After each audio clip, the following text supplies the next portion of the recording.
5, 4, 3, 2, 1. Jesus existiu de verdade ou não? Existem provas? Porque claro que a gente acredita, eu sou cristão, eu acredito em Jesus, acredito na Bíblia. Mas o que os historiadores, a ciência fala sobre isso? O que temos de provas? Essa é a parte mais fácil. Ah, é? É, porque o fato de Jesus existir, quando a gente fala em historiografia, prova é uma palavra um pouco complicada. Mas o que acontece?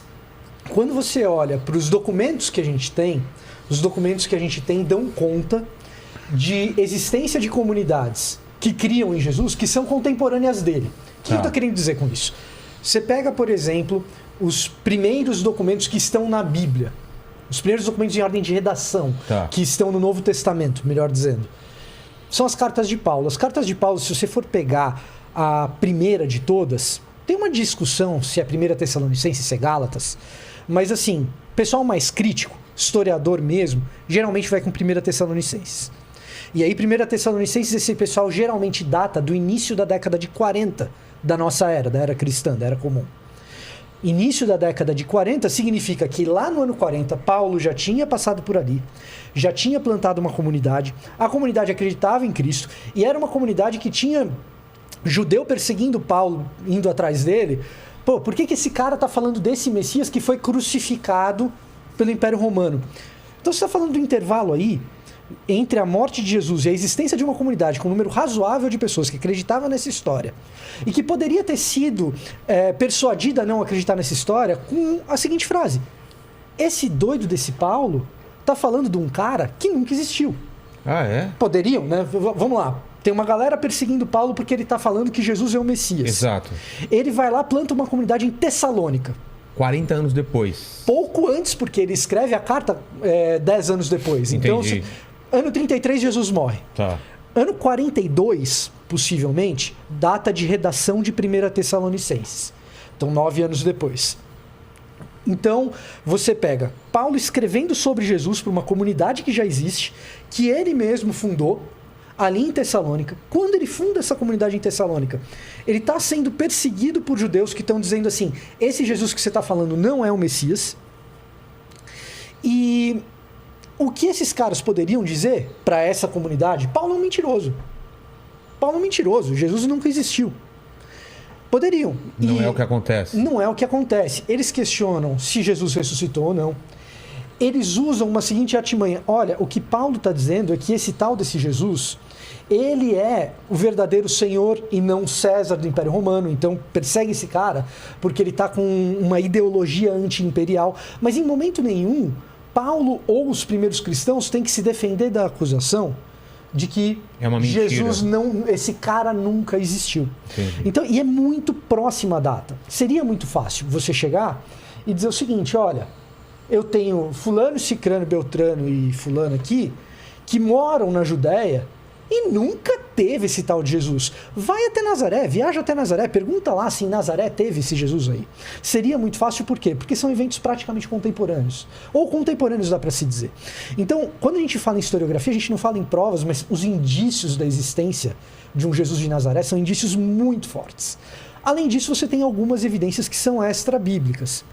Você tem duas menções, por exemplo, em Flávio Josefo. Uma delas é contestável, uma delas aparentemente é posteriormente editada, mas você tem pelo menos uma em Flávio Josefo, que é um historiador. Aquela que ele começa falando assim: ouvia-se falar de um Jesus, um homem chamado Jesus, e assim, e vamos dizer que ele não era um homem, né? É como se assim, um historiador como Flávio Josefo, declarando que Jesus era um Deus. Isso. Então isso mostra que aquela escrita deve ter sido editada do Flávio Josefo, né? Possivelmente. Assim, existe um debate, mas o consenso acadêmico é de que isso foi editado posteriormente. Mas tem uma fala dele que não é contestada. Sim. Então, assim, você tem um pouco de evidência extra-bíblica também. Além da evidência bíblica que leva a gente a tentar imaginar o cenário e falar assim: putz, os caras têm tudo para dizer que Paulo está mentindo. E eles não usam esse argumento, usam outros. O argumento da testemunha ocular é muito forte naquele período. Então, assim, eu tenho uma testemunha ocular que esse cara aí nunca existiu, nunca teve nenhuma crucificação, assim, e em nenhum momento isso acontece. O que acontece é o seguinte: olha, Paulo tem uma ideologia contra César. Então, persegue esse cara. E ele sai fugido de Tessalônica por causa disso. Entendi. Então, assim, quando a gente fala da existência de Jesus, por causa disso, por causa desses elementos, quando a gente fala de existência de Jesus, isso é consenso acadêmico. Historiador, ateu, independentemente de religião. Se você vai na SBL, Sociedade de Literatura Bíblica, que é a maior organização de acadêmicos dessa área, tem historiador, tem arqueólogo, tem teólogo também. Você vai lá e fala a respeito da existência de Jesus, todo mundo concorda. Isso não é um problema. Existem outros problemas, mas que ele existiu é consenso. Há um consenso, há os controversos, né? Há umas teorias que dentro da academia são chamadas de teorias terraplanistas, né? De que Jesus não teria existido. Mas se apoiam em alguma... Se apoiam, mas são argumentos, até uma brincadeira, um bullying com esses caras, né? Que são argumentos falaciosos, né? Então, assim, é quase que um fato que Jesus existiu. Agora, o que poderia ter de fato da existência de Jesus? Que existiu esse homem chamado Jesus, que viveu na região de Nazaré, que esteve diante de Pôncio Pilatos em algum momento da vida dele e que ele foi crucificado fora dos muros de Jerusalém. Tá. O que passar dessas informações, aí já é um campo teológico e campo de fé. Então, há um consenso, mas as informações são muito reduzidas, muito reduzidas. Olha, eu vou dizer o seguinte, esse lance da existência de Jesus e até com um certo detalhamento é muito maior do que o pessoal imagina. Ah, é? Porque o que acontece é o seguinte, você tem uma cristandade que se desenvolve no ambiente europeu. Aí chega no contexto europeu, surge todo aquele lance mais iluminista, e especialmente a partir de um cara chamado Reimarus, é que o pessoal começou a dizer, não, esse lance de Jesus é uma criação religiosa, os caras falavam, não, existe um possível Jesus histórico e um negócio que é o Cristo da fé que o pessoal resolveu acreditar com o coração. Mas o que acontece? Essa galera levantou essas ideias com dois sentimentos no coração. Uma era profundamente antijudaica, para ser mais direto, antissemita. E, em segundo lugar, não tinha arqueologia. A arqueologia surgiu ontem. Muito só recente. Começa no século XIX. Então, os caras, falando literalmente, estavam viajando na maionese, ou talvez no ketchup com mostarda, né? E aí... Viajando uma coisa da época. Exatamente, não tem. Então, o que aconteceu? Quando a coisa caminhou, o pessoal não só tem essa citação do Flávio Josefo, que quando você pensa em precisão detalhista, tudo bem, você pode dizer essa coisa talvez sofreu algum... Mas assim, está constatando que existiu um indivíduo chamado Jesus. Você tem um cara que era totalmente anticristão chamado Luciano de Samota. Ele menciona Jesus. Ah, é? Você tem citação que só pode fazer sentido com a pessoa de Jesus na Mishnah hebraica, judaica, entre os judeus. Você tem a citação da carta de Plínio a Trajano, no início do 2º século. Então você tem referências. E aí a questão fundamental, por que a galera chegou e falou, não, isso é papo furado? Porque eles falaram assim, olha lá, esse Novo Testamento, esse material que está aí, os caras só escreveram isso no 3º e 4º século. Isso era legal, o cara viajar, porque não tinha elemento concreto. Aí veio a arqueologia, aí chutou o pau da barraca Edito completo. de Cláudio, em 47. Edito de Cláudio. O imperador Cláudio em Roma, assim, tem um problema ali em Roma com os judeus, eles não sabem exatamente que problema é esse, só sabem que estão acontecendo uma briga entre judeus, os romanos estão olhando aquilo e falando, os judeus estão causando uma confusão aqui. Por causa de um determinado Cristo. Crestus. Crestus, que a leitura é muito parecida. Crestus, né? O que é Crestus? É Cristo. É uma maneira. Houve uma briga entre os judeus por causa de um tal de Crestus. Quem será? Aí o Cláudio, que era imperador na época, ele proíbe os judeus de entrar em Roma até a morte dele. Depois que ele morre, os judeus voltam a entrar em Roma. Mas esse edito de Cláudio é registrado por Suetônio, né? Então, romano. Então, o que acontece? A gente tem esse corpo de, vamos dizer, evidências textuais, a gente chama de... Quando a gente fala em arqueologia, a gente tem documento não textual e documento textual. Não, mas tem um lance o seguinte, o preconceito do pessoal diz, os documentos do Novo Testamento são posteriores e criação muito distante. Entendi. Quando se falava isso, não tinha nada concreto. Século XIX. Quando a galera começou a datar as coisas. Aí lá, eu vi um monte de coisa na minha frente, tá lá, entendeu? Você vai no Museu Arqueológico de Israel, você tem a caixa do ossuário do Caifás. Então, o nome do cara lá. Você... Isso tudo já analisado, né? Até 1961, a Pilatos é uma criação, ninguém nunca achou o nome dele em Roma. Acharam no Teatro de Cesareia Marítima, 1961, a placa escrito Tibério, governador da Judéia, Pilatos, governador da Judéia, em honra ao imperador Tibério, que foi imperador do ano 14 ao ano 37. Quando foi essa descoberta? 1961. Muito recente. Os caras desenterraram muito todo recente. o negócio que existe em Cafarnaum. Acharam, 2 anos atrás, o anel com o nome de Pilatos. Então, você tem algumas coisas curiosas. Por exemplo, os detalhes da geografia de Israel são muito minuciosos. Aí você pega o texto e lê e fala, pô, o cara só pode ter escrito isso se ele esteve aqui. Não tem como, entendeu? O cara saber que tem essa curva e essa subidinha aqui. O Evangelho de João, que a galera falava, não, foi uma criação, não sei, é muito detalhado geograficamente. A outra questão que derrubou de vez é a questão do grego. Porque quando o pessoal lia esse grego, falava, esse grego aqui e tal, não sei o quê. Quando for analisar, esse grego não é bem grego, é um grego semitizado. É um grego que ele está querendo dizer é o seguinte: do Novo Testamento. O Novo Testamento ele é escrito em grego, tá? Por quê? Porque era a língua comum da época. É como se você tivesse o inglês hoje. Era a língua franca. E aí o que acontece? Quando você pega esses autores do Novo Testamento escrevendo em grego, o jeito do cara falar não parece alguém escrevendo em grego, parece alguém escrevendo em aramaico, hebraico.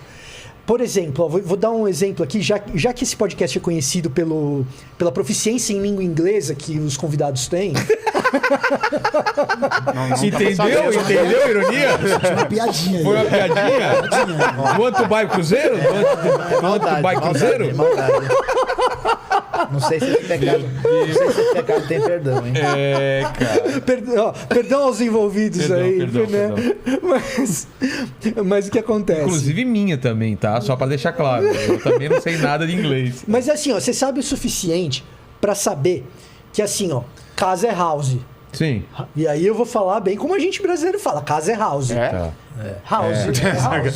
House of Cards é a casa de cartas.